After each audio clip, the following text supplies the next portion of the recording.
Hello everyone. Today I will show the solutions to problems 5 and 6 of round 186 of the Prairie Math League. For problem number 5, we have a sequence of real numbers t sub 1, t sub 2, etc., where t sub n is defined as 1 over n minus 1 over n plus 2 for every positive integer n. So for instance, t sub 4 is 1 over 4 minus 1 over 6.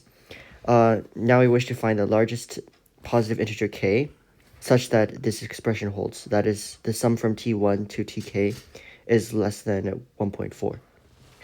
Now, this is a classic example of what is known as telescoping.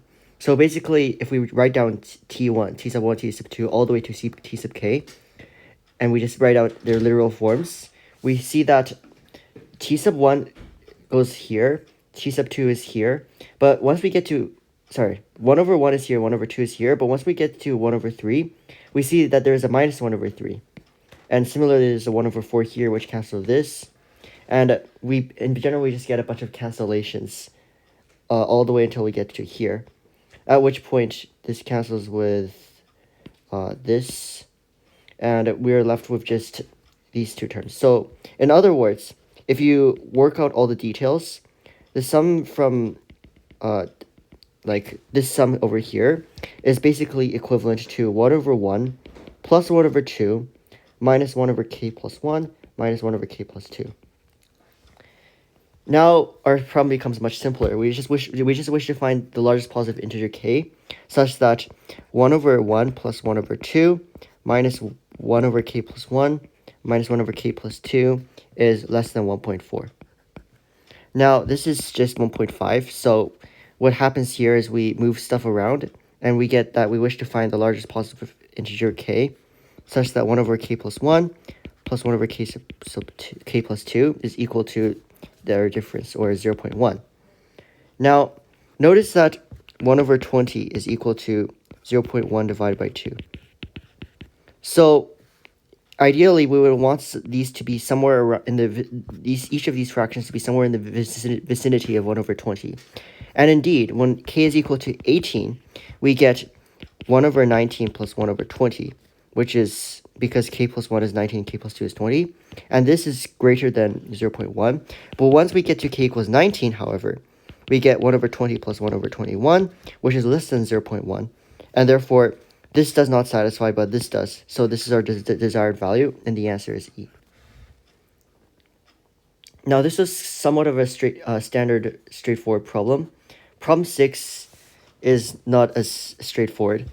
We have a triangle, we have a square with area 2024, and we basically just wish to just take a triangle on the outside with minimum area. Now, this problem gives you a lot of flexibility, so it's important to note that the optimal arrangement is achieved when all of these 4 points are on a triangle. This is not so straightforward to prove, and if you want to learn more about this, I recommend searching about it online. But basically, the idea is if you have a square and the triangle is like not touching, we can just, it's very easy to find a triangle that is like smaller. Like for instance, we could cut off this section to make it touch with this vertex, or we could cut off this section by making it touch with this vertex. And after that, some more small optimization revealed that you can actually get it to touch the last vertex. In other words, we can get something always of the form that looks like this, where this has area 2024, which brings us straight to this diagram over here. In this diagram, we have S, a square with side length S, where S is square root of 2024. So obviously, this square has area of 2024. And we suppose that it touches this side of the triangle. We label this part A and this part B. We also label this height H, like the height of this triangle here. However, it's quite straightforward to solve for the height of this triangle just based on A, B, and S.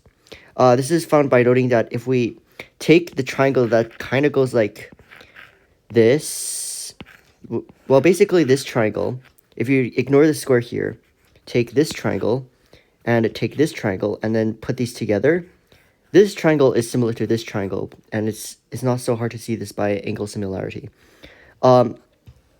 So, but the point is, we have that if this is a plus b and this is s, this is h and this is s. So by some similarity magic, we get h over s is equal to s over a plus b, which simplifies to h equals s squared plus, s squared over a plus b. And now we can just solve for the area of the triangle, which is the area is s squared, the area of the square, plus the area of this triangle, in other words, these two triangles combined, plus the area of this triangle, which simplifies to, by simplification here, this simplifies to this. Now, notice that we have something of the form, this is a constant, but we have something like some variable over something plus something over this variable. Now, notice that if you multiply these together, these two cancel out. Unfortunately, since we're adding stuff, we can't actually just cancel these. But this does motivate an inequality known as AMGM. So what AMGM is, it's a inequality such that if you have any two non-negative real numbers x and y, the following inequality holds. We have that x plus y over 2 is greater than or equal to square root of xy. Now the point is that if x has some variable like a plus b and y has some variable like 1 over a plus b, we could just multiply them together and they cancel like magic.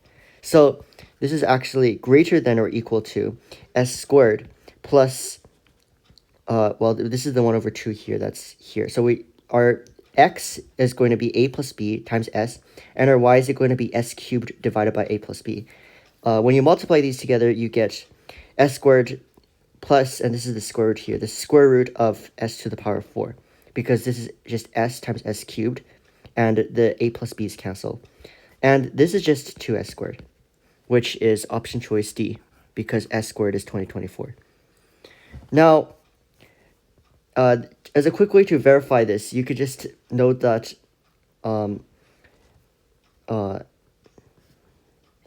this AMGM inequality has an equality case when x is equal to y.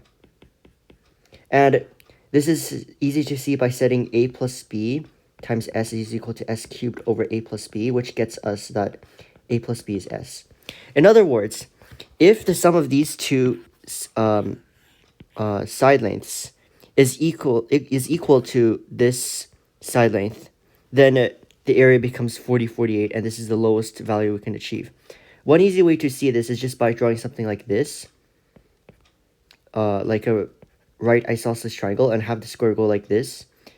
It's pretty obvious that we can achieve a total area of 40/48, and by our work here, we were able to show that 40/48 is indeed this minimum area as desired.